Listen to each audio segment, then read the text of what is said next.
નમસ્કાર, આપ જોઈ રહ્યા છો TV9. હું છું જગદીશ. સમાચારની શરૂઆત અને સૌથી પહેલા જોઈશું રાજ્યસભાના મુહૂર્તિયાઓ વિશે.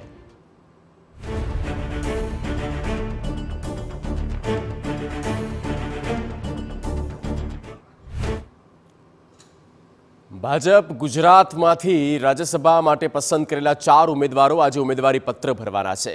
ઉમેદવારી ફોર્મ ભરવા વિધાનસભા જવાના છે. સવારે 11:30 વાગે તેઓ ફોર્મ ભરશે. ઉમેદવારી નોંધાવતી વખતે મુખ્યપ્રધાન ભૂપેન્દ્ર પટેલ, પ્રદેશ પ્રમુખ CR પાટીલ સાથે ધારાસભ્ય, નેતાઓ અને પદાધિકારીઓ હાજર રહેશે. મહત્વનું છે કે 4 બેઠકો પર ભાજપના ઉમેદવારોની બિનહરીફ જીત નિશ્ચિત છે.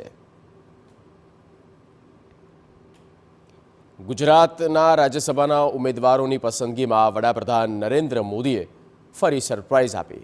ભાજપ દ્વારા ગુજરાતના રાજ્યસભાના 4 ઉમેદવારોના નામની જાહેરાત કરવામાં આવી. આ અંતર્ગત ભાજપ અધ્યક્ષ JP નડ્ડાને ગુજરાતથી ટિકિટ અપાઈ.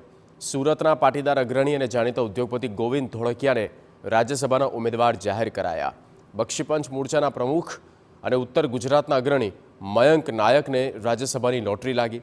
ચોથા ઉમેદવાર તરીકે મધ્ય ગુજરાતમાંથી ભાજપના અગ્રણી અને જાણીતા તબીબ જશવંતસિંહ પરમારની પસંદગી કરવામાં આવી.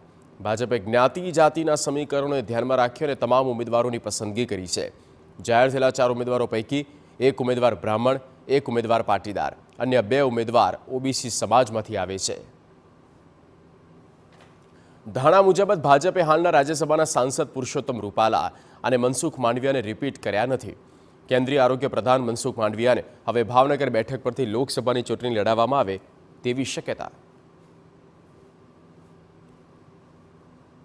કાર્યકર્તાને આવડી મોટી જવાબદારી મેં જિંદગીમાં માગી નથી, છતાં પણ પાર્ટીએ મને જે પ્રકારે જવાબદારી આપી છે એ માટે હું દેશના યશસ્વી વડાપ્રધાન આદરણીય નરેન્દ્રભાઈ, આદરણીય અમિતભાઈ સાહેબ, રાષ્ટ્રીય અધ્યક્ષ નડ્ડાજી સાહેબ, ગુજરાતના અધ્યક્ષ પાટીલ સાહેબ અને ભૂપેન્દ્રભાઈ તથા સૌ કાર્યકર્તાઓનો હૃદયથી આભાર માનું છું.